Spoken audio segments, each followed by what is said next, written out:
Hello，輪到我講我啊，嘅顯化故事啦。之前大家聽上一集咧，就蘇怡講佢點樣顯化佢嘅收入啦，即係點樣可以喺逆境當中，當好多人都呻緊啦，個市道唔好啊，生意唔好嘅時候，點樣可以都繼續可以吸金，點樣去個行動力啦，我哋個相信自己啦，同埋個行動力嘅重要性啦。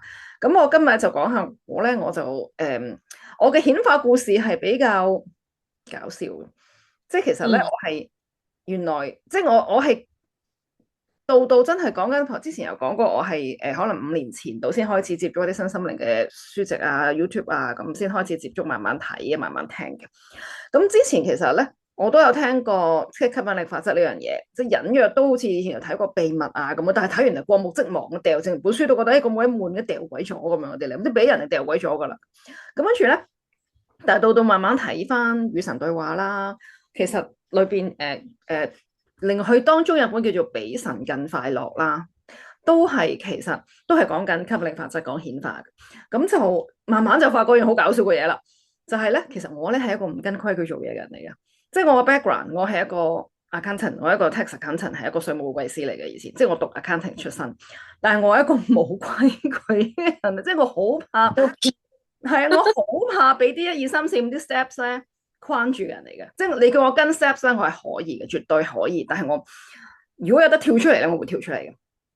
咁變咗咧，其實我係唔會做到佢哋逐個 step 嘅嗰啲嘢噶。但係咁奇怪地咧，原來我係由我諗我即係由20幾歲做啲畢業出嚟咧，我原來自己一路行緊吸引力法則，因為慢慢再即係呢幾年深化啲去睇翻嗰啲顯化吸引力法則嘅啲 rules 咧，我就發覺即係嗰啲心法啦，叫做即係個內心嘅嘢咧，其實我自己一路都做緊，即係咁多年嚟都一路做緊。That's why 所以我先可以由畢業出嚟做 Big Four accounting firm 啦，即係做 audit firm 人哋好忙，我唔係好忙，出好多 OT，跟住攞假攞好多假，跟住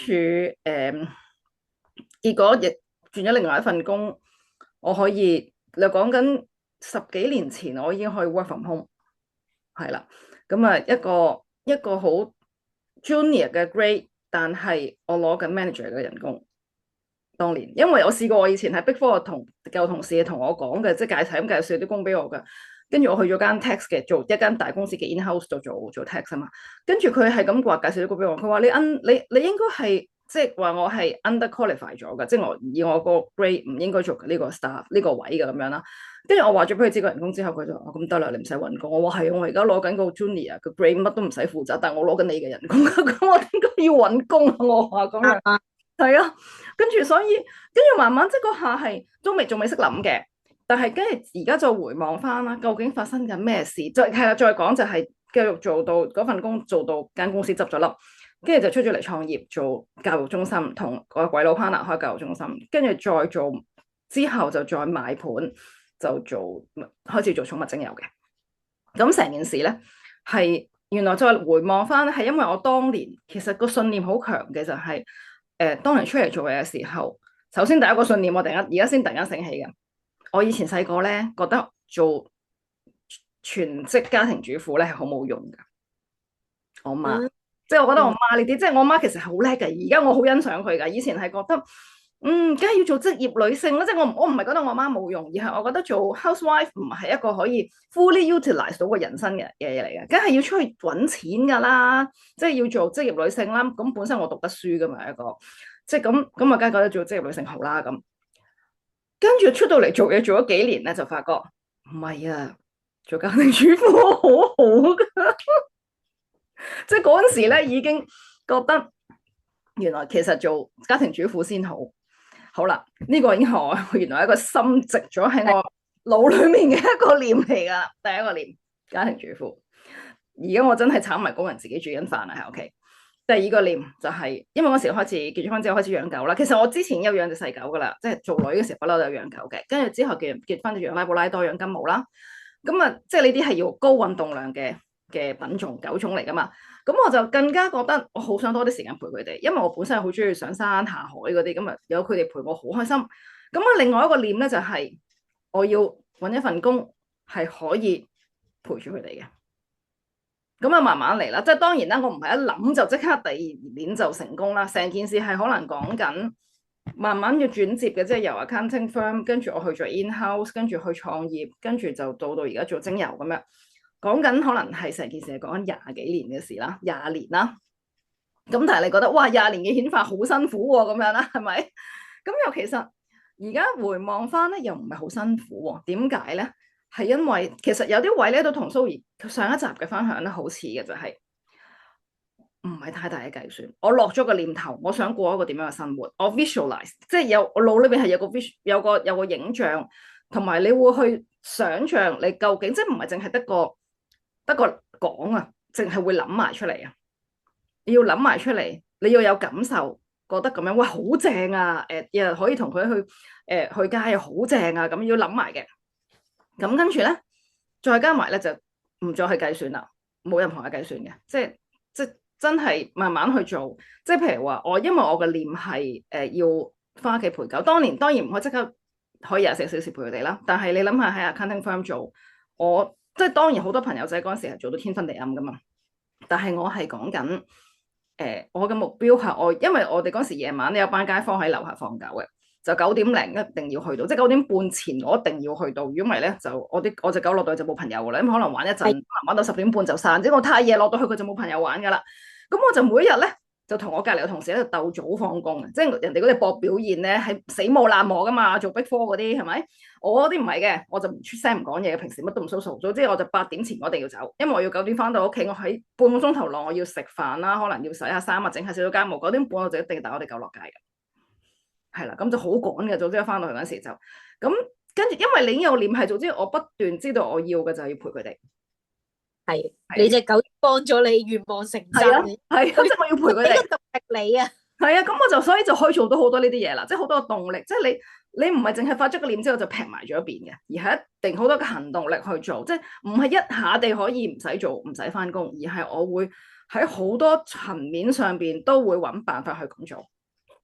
係啦，咁跟住之後就同埋係同埋我又唔會好計算點去計算咧，係錢嗰方面啦。啲人以為咧，你做 accountant 咧都好識計錢啊。話俾你知啊，我係一個可以咧個銀行咧得100-200蚊我都唔驚，冇人會信，完全冇恐懼。你係當年出嚟做嘢嘅時候咧，咁人工都唔奀嘅，但係我媽冇要求，但我俾好多錢我媽。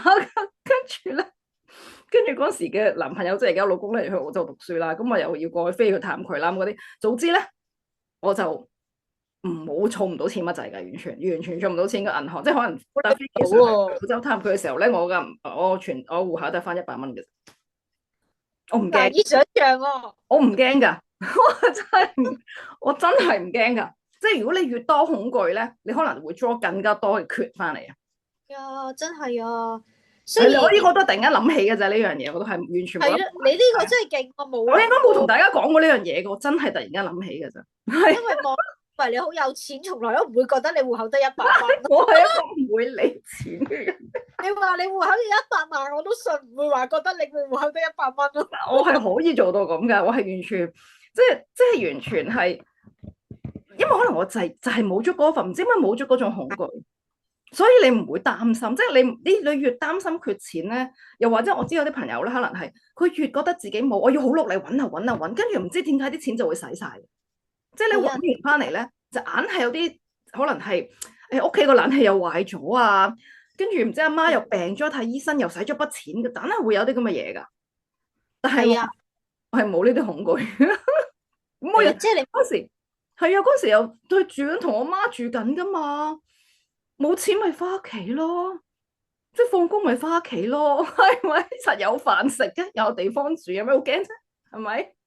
係啊，即係你反而我有時自己都會有呢啲恐懼，但係真係反而你唔好成日望住個戶口咧，放低啦，你真係放低佢咧，你就會有唔同嘅嘢發生咯。因為恐懼係一個好大嘅障礙。即係我都知嘅，即係我都會係有呢啲 struggle 位或者拉扯矛盾嘅。咁但係你要真係去調整你個思緒，咁你就會見到結果，即係唔同嘅結果咯。跟住我有時覺得哇，點解咁都會有嘢出現嘅？你會覺得好神奇。當你不斷都有啲好 expectation 嘅嘢出現咧，你就會有嗰個興奮同有嗰個情緒。你 keep 住喺呢個狀態咧，就真係好多嘢都會順啊，或者好多嘢都會出現咯，好搞笑噶，真係。係啊，所以我又覺得可能係因為少咗嗰份恐懼啦，咁同埋係我唔係好 care 錢銀實際數字嘅嚟噶。所以咧，我記得嗰時，我記得有個做 counseling 嘅朋友同我講過，佢話你有冇覺得欣賞過自己一樣嘢？我話咩嘢？佢話你好放得低嗰啲嘢，即係咧，我可以，你諗下，我可以由一份月薪絕對唔低嘅一份工，即係等間公司執咗笠啦，咁啊再出嚟揾，其實我係一定係我係揾到一份 exactly 一模一樣嘅工嘅，但係結果我後尾冇去到，因為我唔想翻 office，我已經習慣咗 work from home，我淨係 final interview 嗰時我淨 turn down 咗佢，我唔嚟見啦，因為我知道佢見唔佢呢個係一個視像嘅 interview。見英國老細，其實正常你唔甩皮甩骨都請眼噶啦，咁就我唔想搞住人哋啦，我都冇諗住再翻呢啲工咁。咁我係可以好唔諗嗰個錢嗰樣嘢，即係我睇到我個 friend 就同我講，其實你係好放得低嘅有啲嘢。我話係啊，咁我覺得你想過嘅生活其實唔一定係用好多好多錢先堆砌到噶嘛。咁有啲人成日話，我要揾好多好多錢做嗰啲嘢，跟住我話其實呢啲嘢你唔使揾好多好多錢都做到喎，咁咯。咁所以只不過係個安全感嘅問題咯，即係可能我又唔係好缺呢啲安全感嘅嘢，咁我就覺得其實我係調翻轉諗嘅，我係覺得你所有嘢你做你自己開心嘅嘢，錢就會嚟幫你噶啦。係啊，事實就係啊，但係就我諗，好似你頭先講咗咁多分享啦，因為你好知道自己想要咩生活，所以你就好快就已經去吸引到呢件事啦。因為我都聽過有個朋友，即係我嗰時特登請教我朋友噶，我問我朋友點解你可以咧而家做嘢啲時間咁少咧？即係其實我一個禮拜做2日嘢，仲要每日做3-4個鐘嘅啫。我話點解你做咁少時間都可以揾到咁多錢嘅？我話係乜嘢嘅信念令到你會有今日呢個模式咧？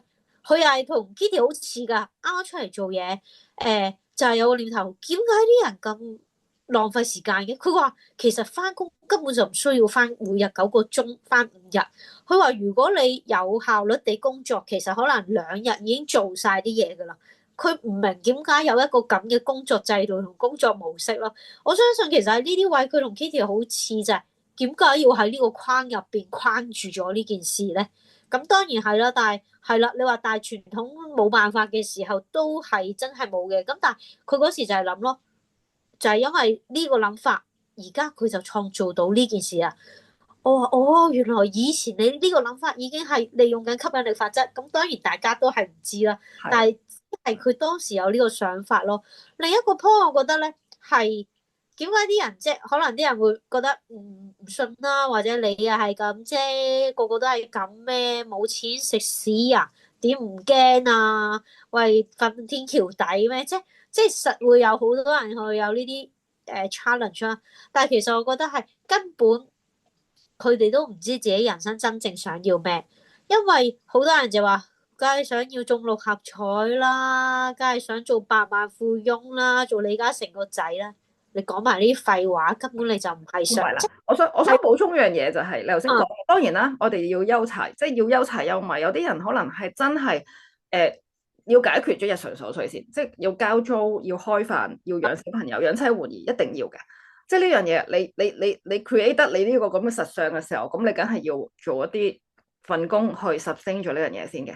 但係坊間其實亦都有唔少嘅人咧，其實唔係講緊呢個層次嘅賺錢啊，佢哋係講緊咧嗰啲而家好多時候都會講嗰啲中產咧，即係成日話自己窮啊冇錢啊，但係其實咧又養住2架車啊、2個工人啊，小朋友又讀好貴嘅學校啊，係講緊嗰啲。即係其實所有嘅呢啲嘢係可以，即係咪真係需要到呢樣嘢咧？即係因嗰份工框死咗自己，框到自己就嚟想跳樓咁滯噶啦。但係就係因為你自己嘅框架，就係覺得呢個世界呢個社會係要咁樣樣嘅。咁你咪俾自己框死咗咯。係啊，少其實唔要啲都工人，其係實一樣可以生活到㗎。係啊，係，係啊，其實就係俾個框自己框住咗咯，好多時。係啊，同埋佢哋都唔知自己想要乜，即嗯，係佢哋覺得錢就能夠解決任何嘢。但係其實你同佢講錢，真係俾你揾到呢個錢啦，你係咪真係覺得好開心咧？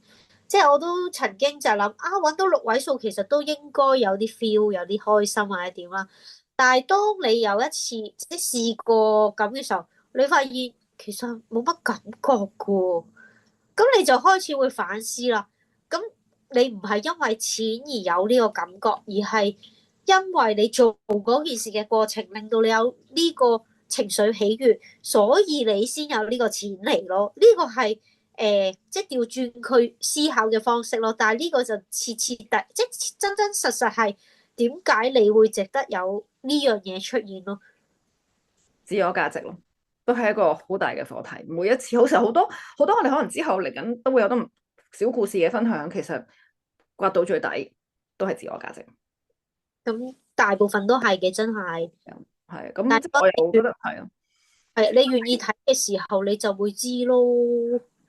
係即係譬如我，所以我覺得即係可能會覺得啲人會覺得哇，你個生活即係覺得我生活好好啊，嗰樣嘢咁，其實係你信唔信自己得先？你要信自己做到先得㗎，即係你羨慕人嘅時候，你又好想嘅時候，就要諗下自己個信念上面要改先啦。首先就係自己嘅信念，你想過啲咩生活？係啦，你要諗清楚自己想過啲咩生活。咁，如果係你都想過呢樣咁嘅生活嘅時候，咁就要慢慢去行啦。係啦，即係當然唔係話聽日就得啦，咁要慢慢去行。究竟即係你唔好聽，你唔好今日就同啊！我見到 Kitty 個生活咁好，我又想咁樣樣喎，日日都一齊，日日都走去同啲狗去 cafe 咁樣，跟住第二日就會諗第二樣嘢啦。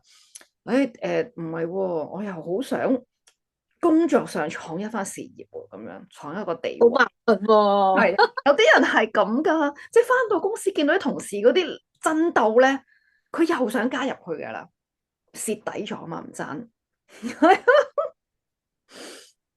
可能真係我就冇乜爭呢個感覺咯。嗯，所以嗰時其實都真係俾 Kitty 嘅生活吸引咗嘅，都好多人係即係我諗，我哋養得動物，好多人都會好即係好想佢呢種生活咯。但係亦都好多人係想完，其實佢哋冇行動啦，或者其實佢想完，佢發現如果好似 Kitty 咁生活，佢係冇價值㗎，即係佢覺得自己好廢啊！哇！嗯但係我心諗，我想做下廢人啊，幾好啊！喂，有得做廢人嘅話唔做廢人，做廢人有錢嘅話叫啱。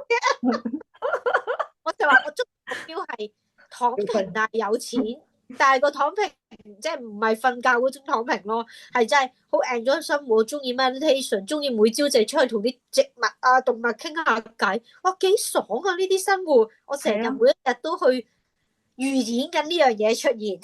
係你唔會明到嗰個，我驚我出去俾人斬啊！啫，但係我覺得真係好開心，即係我咪同佢哋講黐線㗎。前嗰排我老爺同我講，同我哋講話打一半俾我哋做生意啊，跟住我話你咪黐線㗎！我話我哋啲生意咧唔使錢㗎，我哋啲生意咧頂多咧即係1500蚊買套裝就得㗎啦。唔使唔使開鋪，佢成日咧啲老人家思想覺得又要開鋪啊，搞呢搞路，唔使開鋪噶，我有個工作室細細地咧，咁就夠。我哋得閒你開上嚟，我工作室望下咁。我仲要同佢講，我話我諗佢應該 O 咗罪，個新抱會同佢講，哦老爺，你唔使俾錢我打幫佢做生意噶啦，你留翻啲錢退休慢慢使啦。佢應該 O 罪，因為其實真係你要做到，即係要做到嘅就係慢慢要做到嗰個，原來我係要做到個放下咯。即係你捉住啲錢有乜用啫？你捉住錢唔開心冇用噶。係啊，唔開心係最緊要係真係開唔開心。即係有啲人咧翻工揾好多錢，或者佢做 sales 跑數跑得好好，但係佢唔開心咧，其實都有時係會流失啊，或者最終唔係佢想要嗰樣嘢咯。係啊，係啊，所以都即係俾 enjoy 要嘅，enjoy 係 enjoy 啦，個係係。啊。今日都呢度都俾到好多位俾大家可以去諗諗啦。即係中意同我哋傾下嘅都可以揾我哋傾下偈，1500蚊就可以做生意啊！我老爺真係 O 咗，仲同佢講你留翻啲錢退休慢慢使啦咁樣。哎，千有咩蚊做到生意，如果真係即係其實真係好簡單，我哋就咁平時啊，我哋公司都係落張單都要咁嘅錢啦。你開始做緊生意啦，我哋嗰啲期成本都未計啦。係啊，所以都係即係可以大家可以諗下，其實即係好多嘢係 think out of the box 咧，其實係好多嘢可以發生。係希望今集係令大家可以嘗試去諗下啦，諗下自己有啲咩係自己嘅 enjoyment 啦，從 enjoyment 當中出發啦，想過啲咩嘅生活啦，咁啊跳出個框框啦，即係唔好話人哋要咁行你要咁行啦，跟住即係個 career path 係真係要咁嘅咩？sorry， 我係一個tax accountant 嚟嘅，但係我咧已經一早咧冇再去續牌噶啦，我好狠心地咧心諗交個咩 ACCA 嗰啲會費交嚟做咩？我唔諗住再入行，唔想我無筆歸路，我唔諗住翻轉頭咁樣咯。係有時真係你要俾自己有一條不歸路嘅，即係可能我之前都係嗰時都係有保險牌，啲人就話做乜甩咗個牌啊，咁難考。唔好意思，我一 take pass 嘅，因為我有個信念，嗰時都係諗考試咁辛苦，唔一 take pass 嗰個傻嘅，我心諗。同埋嗰時有一個諗法就係，我個經理同我講，你一 take pass 係免費㗎，我心諗一定要一 take pass。但係我讀書唔叻㗎，我係即係會考都係緊夠嗰啲咯，跟住數學就中一至中五都未合格過嗰啲人嘅，所以我讀書好差啦，記性好差嗰啲。但係我為咗要免費攞到呢個牌，一 take pass， 跟住，但係我都做到有一日，我覺得唔再係喺呢一樣嘢度發展啦，我就係覺得我呢世都唔會再做噶啦，咁我就放低佢啦，唔好再俾自己吊住喺度。你吊住你會唔捨得，又或者你會覺得吊住嘅時候，唉，有單咪做下咯。但係其實永遠就係你人生其實可能個框就係咁多，你唔將一啲嘢排走，其實你永遠冇新嘅空間俾新嘅嘢融入咯。所以我嗰刻覺得就咁啦，cut 咗佢啦，將我唔想即係覺得唔需要嘅嘢，我逐樣嘢 cut 咗佢。你反而生命入邊有一啲新嘅嘢發生，同埋新嘅嘢融入咯。咁呢個係都幾特別嘅經歷咯，所以我覺得都值得檢視自己人生有咩要放低，可以將佢擺低咯。橫掂你擺喺度你都唔用噶咯，咁不如唔要。可能真係你唔要嘅時候，有一啲意想不到嘅事情發生，你永遠都唔知咯。騰出咗個空間就會有新嘅嘢入嚟噶啦。係啊，問自己要啲咩啦，同埋有啲咩係就咁唔需要噶啦，大家好啦。係啊，唔需要嘅都係噶，即係其實啊，你買嘢都係啦，你都要抌嗰啲嘢，你先有位買嘢噶。呢個都係一個好簡單嘅理論，不過好多人都唔捨得放低咯。我諗係話或者驚冇咗咯，我估。係，我下一個念其實唔係下一個念，而家個念係退休。你已經一路諗緊啦，你都退緊。係咯，我係退休啊，已經諗緊。係啊，好啦，咁今日分享係咁多啦，我哋再諗下我講咩啦，拜拜。